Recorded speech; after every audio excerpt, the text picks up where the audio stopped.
I really wanted to create a new social impact company for individuals who have the dreams and the hopes, but don't have the financial safety net to really think about those dreams and hopes.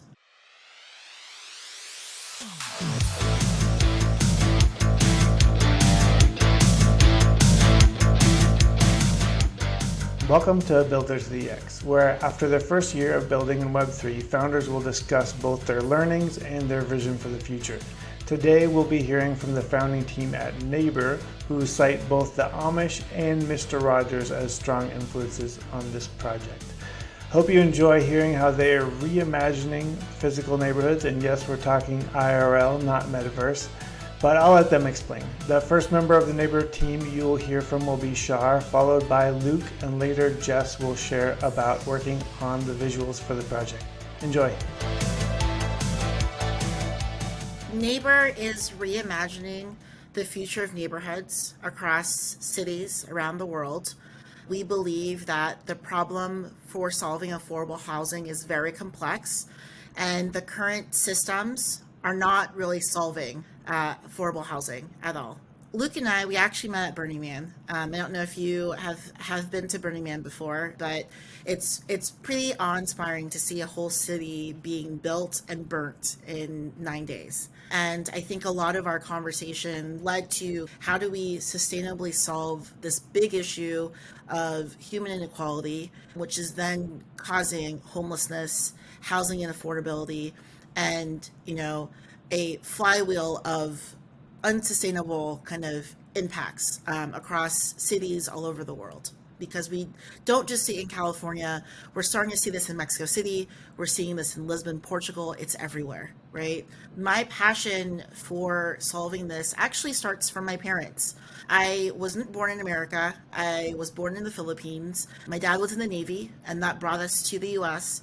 And they kind of created their own pathway where after my dad left the Navy, he was, a minimum wage worker. So was my mom, even though she had a master's degree in accounting, which then led her to become a preschool teacher.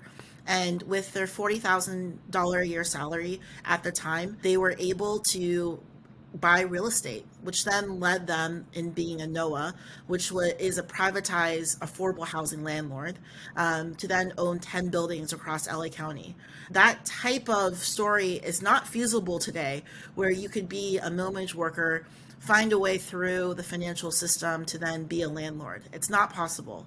And so I really wanted to create a new social impact company for individuals who have the dreams and the hopes, but don't have the financial safety net to really think about those dreams and hopes. Could we create a company that allows people to take care of the basic Maslow hierarchy of needs, which is food, shelter, and safety, which then provides them to be better neighbors in their community? I've been a founder for 12 years. I really want to get into healthy beverage. Raised a little over 10 million on this venture. It was an amazing journey. The thing that really got me going was as you're scaling a business, you hire a lot of people. And some of the people that I got to meet were from very different walks of life, different background, and I got a lot of satisfaction in watching the impact that we as a company could have on our employees' lives. Some of the people we had work for us had criminal backgrounds. Some came from just very rough neighborhoods. There wasn't a lot of stability. And what we found was there were a lot of people looking for opportunity, that if you gave them the opportunity, they would thrive, and became integral parts of our company. So from that perspective, especially like having an impact and saying like, how could I do more of this at scale? What issues really are affecting people that keep them from upward mobility, or break these generational cycles that we see? How can we transform a neighborhood? Our goal was to essentially think about this in a new way and saying, hey, could we be the first Tom's model for hospitality by essentially having someone stay in one of our vacation homes? They are able to donate a night to someone in the neighborhood who's an essential worker and provide financial safety net. that instead of us, being a typical kind of Airbnb host that's providing generational wealth for myself as an individual or myself as a family, instead we're dispersing it to a whole community, and that whole community is able to get that wealth, and then through that we're able to kind of unlock a flywheel of opportunity for that area, because we're rebuilding a system based on what is occurring in the basic need of consumerism today when it comes to traveling. We're essentially utilizing vacation rentals to subsidize the cost for affordable housing. The reason why we're doing this is because it's also aligned to the formula of economic development, which is jobs, revenue, and tourism. And we're connecting that all together to then hopefully keep essential workers, particularly minimum wage workers, in their city so that they can stay, build the infrastructure of the city, while also opening their cities to new neighbors, which are tourists who are staying in our vacation rentals. The reason why this is important for us is because there's two kind of profound statistics that are impacting housing, particularly in America right now. One is, as a minimum wage worker, you cannot afford to rent a one-bedroom apartment in every county in America. So it's impacting everyone. And then secondly, there's been a growth of business tourism and also digital nomads. Since 2020, 20 million people have transitioned to become digital nomads. And so our goal is to connect these two demographics together to then solve one of the most complex human issues facing the globe today, which is human inequality, by really building new neighborhoods that service all. And so that's what we're building. And kind of in that, we're incorporating sustainable real estate, prefab, and then long-term, we are also going to be incorporating blockchain and Web3. But our focus point right now is in real estate. When I was in my early 20s, I was actually homeless. So it's directly impacted me. And I know I've seen like how hard it is to crawl out of the gutter. Nothing's designed to help you. With the help of my younger brothers, pulled myself out of this tailspin, got employment, got housing lined out, everything's stable, started to rebuild credit, put myself through college. I actually went to school for English, creative writing degree. So I got really interested in these stories, what caused 2007, 2008. The more I got interested in business and seeing that entrepreneurship is a way to control, maybe even build the kind of world that you want to see built. Why not take a shot and see what happens? What's the worst that can happen?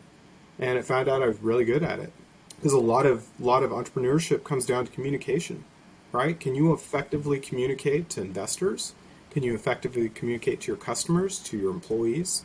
I've spent roughly 12 years in tech, reimagining systems. I was a part of the founding team at General Assembly in New York City, helping to kind of scale and grow that company. I actually also had one of my first food startups as a founder, where I was collaborating with Purpose Food, also in New York. It was a company called Communal Table, where we were solving gentrification through the lens of cooking classes. I also was a pop-up restaurateur at Smorgasburg, serving Korean, Lebanese tacos to help create community activation through the lens of blending cultures. And I think kind of my work in kind of reimagining the communities and networks around me then led me back to the opportunities that I was able to have. And I was like, instead of going back into the startup world where the focus is building a unicorn, $1 billion company, could I kind of reimagine and think about my purpose today in building a billion human impactful company? Like, what does that look like for me? And how do I leverage that? And I was like, how could I incorporate everything I've learned in tech, in building products, in product management, in ed tech, in organizational design, to then leapfrog and build a new company that solves one of the biggest issues, which is housing and affordability for 1 billion people. So my role in Neighbor is creating the NFT collection. I'm also helping to build the brand of Neighbor in terms of visual storytelling. One of the initial ideas was, how can we bring the message of creating neighborhoods, a community feeling, into social media? And so my first job with Neighbor was creating the NFTs So basically our neighbors. It's creating a neighborhood where everybody can feel the belonging, can feel love, can ask questions, can connect with people, and also show the diversity of neighborhoods. Because often in gentrified cities, we often have a very big segregation of either race or age or nationalities. And I think this is something that we would like to avoid. So the NFT collection that we created was with a huge focus on diversity on gender, race, age, ethnicity, backgrounds, educational levels. And we started to work with visual storytelling because we believe that it's very simple to look at a picture and feel what does it mean to actually be a minimum wage worker? What are the obstacles that people are facing when they're not having enough money to pay their rent or pay for a school trip for their children because they just paid the rent?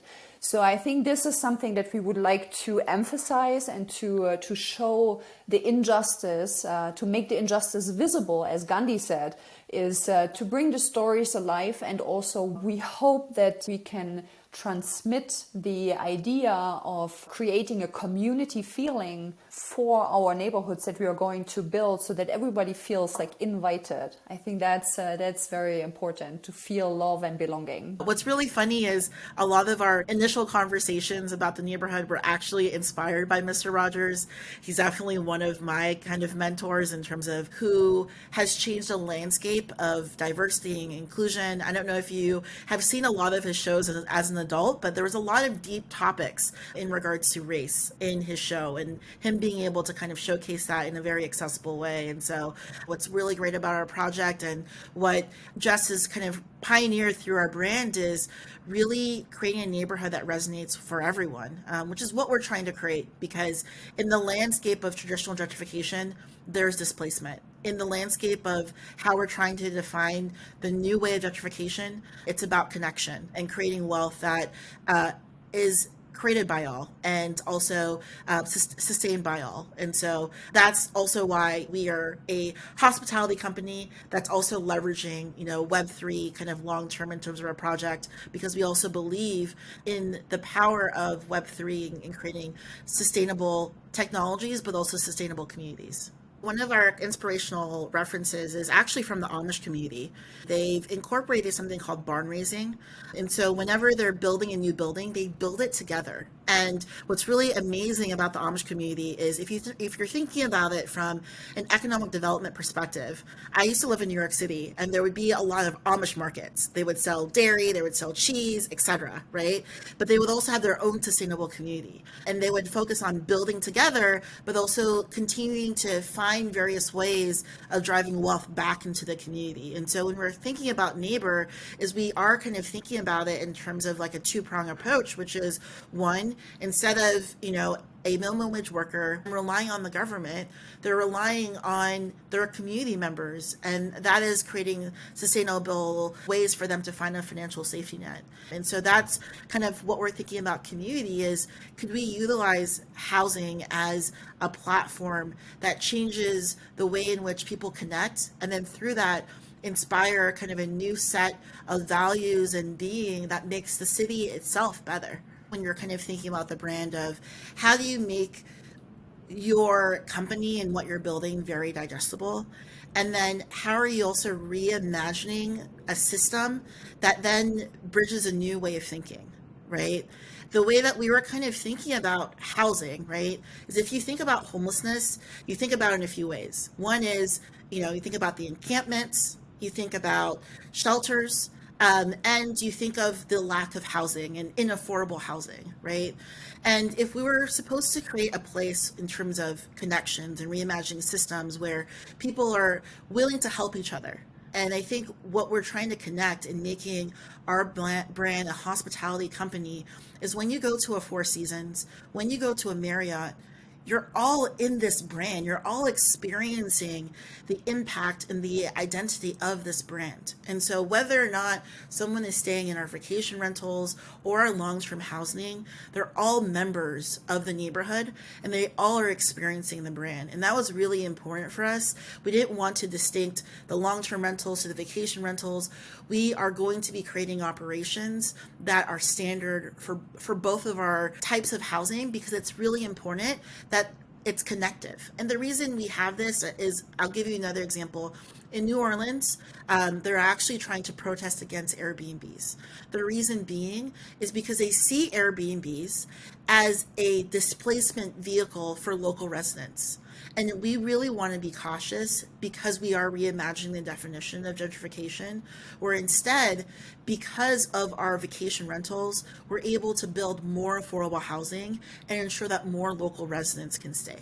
So instead of being displacement, it's actually creating the ability that enables local residents to stay in communities that they care about. And that's also a reason why we really want to focus on us being a hospitality company rather than a traditional real estate development company. Obviously, there's people trying to solve this problem. Most of the time we see it's the government trying to solve the problem. If you've looked at like Project HomeKey, the amount of money that was spent versus like the results, it's pretty shocking to see some of those numbers. I mean, some of the hotel rooms were being purchased in San Francisco for $400,000 a room. Is this the best way that we can do it? And I think that like you kind of have like three different things that you're trying to tackle at the same time. The first one is a traditional financial model isn't going to work for affordable housing. You have to be really creative. And that's math, you know, like how can we do this? Can we create a membership program? Can we add all these little things on that create value and change not just how people think about the residents, but maybe that like we can cross-pollinate different business ideas from different segments and try different things.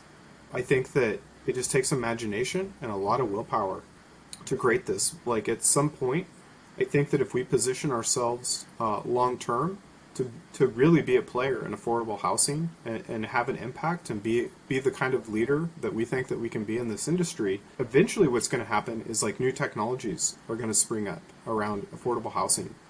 And we can be one of the first movers to capture that surge. And we see some things, you know, coming out, like Boxable is a really neat concept of being able to transport a foldable house and just set it up. Like all the skilled labor is done in a warehouse or a factory, you know, that then shipped by train or truck. So like when this technology shift happens, we'll be able to take advantage of it really rapidly, especially as a small, you know, forward-thinking organization. Why does affordable housing have to be boring? Why does it have to be oppressive? Why can't we create something that people want to belong to, that want to be a part of, that are fighting to get in the door, that say like, if I can be a part of this, I can build the stability to do this. So really the type of people we're targeting are transitory people in some sort of transition state. Could be a military vet, could be somebody that lost their job. We all have these like major transition events in our lives. And if we don't have the support network to deal with it, it'd be really painful. It could even be fatal. Yeah, I think one of the problems that we are going to run in the future is affordable housing is not only a present issue right now. It will become even more pressing in the future when we look at all the climate development. How can we create sustainable neighborhoods that are more resilient towards these kind of climatic events, when we can build houses that are actually low energy standards. I think that is something that we would like to incorporate into our vision. It was really important for us to become more of a social enterprise rather than a not-for-profit. Reason being is we really wanted to create a way where we were creating revenue for our community, we were building a sustainable flywheel to increase our real estate, and we also had the ability of auditing our impact. So it was really important for us from a fiscal sustainability standpoint and also from an impact standpoint to be a social enterprise. In the end of the day, we are a hospitality company, but what's really interesting is our long-term strategy is to create a vehicle of co-ownership. And knowing that like we have this kind of engine of growth when it comes to our hard assets, how are we also thinking about the evolutions that are happening with Web3 technology when it comes to DAOs and governance and also network that then allows kind of not just systems to be changed, but new verticals of wealth to be reimagined as well. It's really also important for us to think about every neighborhood as a node of the network, and every individual as a co-owner of that node of the network, whether they're owning through governance and through decision making, through a consensus or consent approach, or whether it is in the long term and then potentially even having, fractional ownership over what we're building long term. We see ourselves as a project that's, not a traditional mint drop. It's not just going to be a year or two and then we've completed our project. This is a 10-year project where we are in phases building the infrastructure of the neighborhood so that we can get to a place that then reimagines ownership as a whole when it comes to real estate. Right now, we're focused on an equity round. In the future, we're absolutely going to use other financial tools. Financing real estate is like the oldest product in the world. It's pretty simple. The math either works or it doesn't. The federal government has created one of the biggest incentives to do development in these areas specifically for investors. You can defer capital gains taxes completely. And if the longer you hold your investment, the less capital gains taxes you own. So there's like immense financial incentives, and you're investing in real estate. I mean, we're talking one of the safest asset classes with encouragement from the government. You don't see very many win-win-wins like this. We spent roughly 4 or 5 months in our kind of scouting due diligence for our first pioneer neighborhood. It's in the Berkshires in Massachusetts. And the reason why we chose this small city is because of a few things. One is there is a increase in tourism. That's kind of one of our requirements, is we want to see those signs of tourism. This specific city has the largest contemporary art museum that brings roughly 250,000 people to the city every year. And the city itself is roughly 13,000. They're already seeing the impacts of gentrification where rent has gone from $600 a month to now $1,400 a month. And there's an increase of vacation homes where investors are buying vacation homes and turning them into Airbnbs. And so when we're thinking about where we can, build out our pioneer neighborhood, we're thinking about how could we impact gentrification before it starts and explodes. And so our first neighborhood is going to be there, and then hopefully in the end of the 10-year period, we'll have, over 20 to 50 neighborhoods across the U.S. So I think that's one of the challenges we've taken on is say, hey, let's limit our risk here and the size of the project, so that we can really get a grasp. I want to get in. I want to get my, dirt under my fingernails. I want to understand the questions that we don't know to ask right now, really learn, and then go on to phase 2, take a bigger swing, and eventually, hopefully we can get to those biggest problem areas the fastest. But we'll have considerably more resources, allies, to tackle, projects of that scale. The target for the NFT is investors who want to kind of be a part of our mission. The reason being is, with our investors, it's also going to be unlocking benefits like our Learn to Earn platform, where we're going to be teaching them, how to manage property, how to think about real estate investments. And then that's going to unlock in the future the capability of owning parts of our properties. And so it's for someone who is interested in real estate, wants to be a part of our community, and then potentially wants to have fractional ownership. And the reason why we've kind of built our roadmap this way is to kind of navigate a lot of the kind of SEC standards. Is if you are investing in a hard asset, you need to have some sort of certificate of learning. And so to be able to kind of combat that, we are building out a Learn to Earn platform, for our NFT investors, which then will give them kind of our certification that, they know how the end-to-end process of real estate investment, and then that will unlock opportunity for them to potentially do fractional kind of investment and ownership with us in terms of our neighbor buildings. We know they'll be an inflection point where we won't be able to, grow as fast because we would have already a large kind of asset portfolio. And so how could we leverage a network of individuals who have kind of learned about our process and have developed the skills through kind of our like learn to earn apprenticeship approach to then be their own landlords and build generational wealth. What if there was a company out there that was acting like Mr. Rogers, and why can't we all prosper? I guess that's the fundamental question, is like, why can't we all have a seat at the table? And to me, it's just a matter of like willpower and imagination to put a system together that is profitable and little inventive, but it ultimately does stuff that bolsters our foundation as a country. Not just as a foundation as the company, but like it makes a stronger country for the next generation. I think it's curiosity for me, being curious and also walking through the world with an open eye to see the injustice. And that is sometimes really difficult because we normalize injustices that we don't even think about that this is wrong. There's something fundamentally wrong with the systems. Trying to rethink how we as humans can collectively create new systems that are including everyone and that are more just for everyone. My recommendation is to be curious and have a beginner's mindset and ask the deep questions. And being someone who doesn't have the experience actually makes you the most unique person to build the company because you have the outsider perspective and you're not bogged down by current systems. To see a new perspective of how it can be reimagined and find the experts who can help you to connect those systems so that you can work with them in kind of reimagining it. And once you build a company, find the experts who can help you execute it. Because I think,